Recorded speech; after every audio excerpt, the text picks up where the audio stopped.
You have a lot of power when you're a video documentarian. You have to be humble and have a lot of respect for the people. They're giving you their words, they're giving you their images.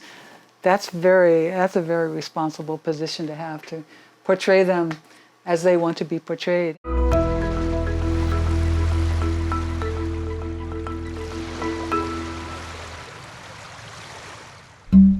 From the time I was young, whenever I saw something of beauty, I always wanted to say, oh, look over here, look over here. I couldn't enjoy it unless somebody else was looking at it with me. And that kind of carried on to when I came to Hawaii and I was saying, wow, look at this beautiful place, this beautiful culture, these beautiful people. And I wanted to do programming about it when I got into doing video. But I was a newcomer to Hawaii. I didn't really feel comfortable making programming about Hawaiians. But when I met Puhipau, he was part of a land rights struggle down at Sand Island, and friends and colleagues, Windward Video, they were doing a documentary about it, and they brought Puhipau in to do the narration, and that's when I first met him. He saw that I could do video, and that's what he wanted to do after going through this eviction struggle and seeing a documentary come out of it. He saw the power that video could have, and he wanted to do more of it, and I wanted to do more of it, so we made a good team. Nā maka o ka aina means the eyes of the land, and Puhipau would always joke that I was the eyes because I was the camera person, and he was the ears because he was a sound recordist. Because I considered Puhipau really the main person on our team, because it was his host culture and his history and his people's stories that were being told, because I had so much power being the videographer and also being an editor, we had to really work very closely. And there were times when Puhipau would say, no, we don't want to show this. Our technique was just, you go out and you want to make a lei. And so you go out to where the flowers are blooming, or a specific bush or a specific tree, and you pick all your flowers, and that's like recording all your raw footage.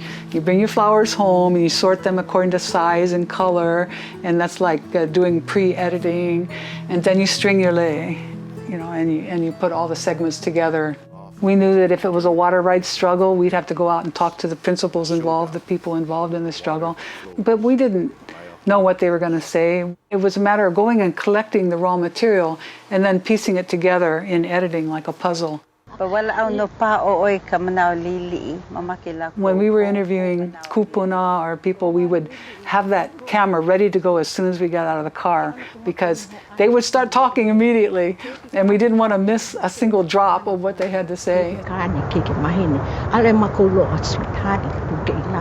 Especially if they were speaking in Olelo, Hawaii, we wanted to capture their ways of greeting us or their ways of just talking informally. So much of that is so important, especially for people trying to learn Hawaiian today, just to learn the informal things that people would say, not just what they said when they sat down for an interview.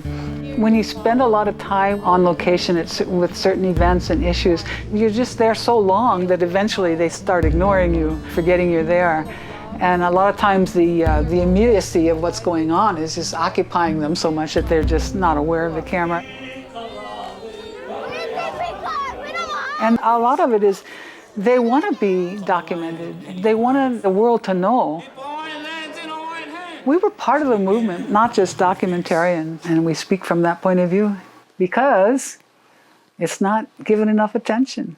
And for many, many decades, it was just disappeared from history. So we felt that was our mission, to undisappear the Hawaiian people.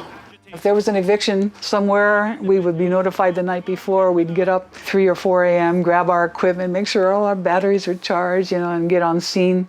On the day before Christmas, 1994, something happened that had never happened before in Hawaii. Water was restored to a stream. I could stay here all day and just sit and listen to the water. There were a few wins over the course of years. People won water rights, they would win land rights. For how many years now have they stopped further development of the summit of Mauna Kea?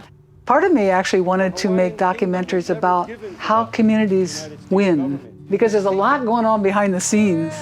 These people are not just going out and gathering, practicing their cultural traditions. They're in court. They're going to hearing after hearing after hearing. They're going testifying before commissions. We covered it because good things are said in hearings, and so you end up shooting like 8 hours of hearings and you get maybe like 30 seconds of just beautiful footage out of it that you use. You are putting the knife into our heart.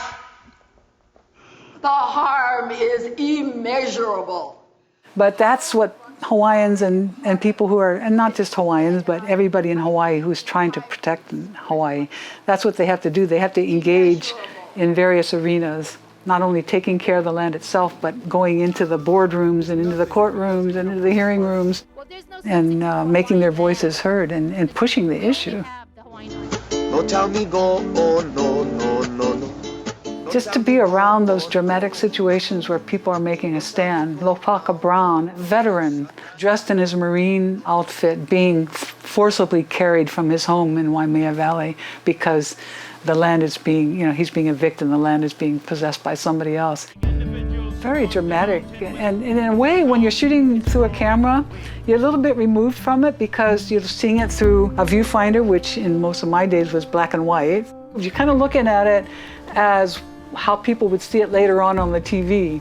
And you're also concerned with making sure you're getting the shot. So even though you could be a little bit removed from capturing the scene, at the end of it, when it was all over, you would just be drained, and you could just imagine the people who had gone through it. To make programming that will contain both the beauty of the people and the land and the culture, and then the violation of that, and try to make it so that people watching will just say, this is something that's got to be preserved. A wrong was done here, we've got to make that wrong right. But as far as the things that brought me a lot of satisfaction, the outstanding one was just being on Mauna Kea for 6 years.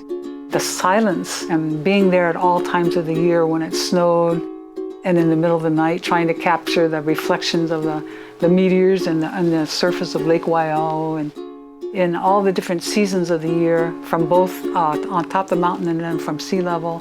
And then we would leave our house here in Ka'u at 3 a.m. because at sunrise, when there's snow up there, it starts glowing a pinkish red.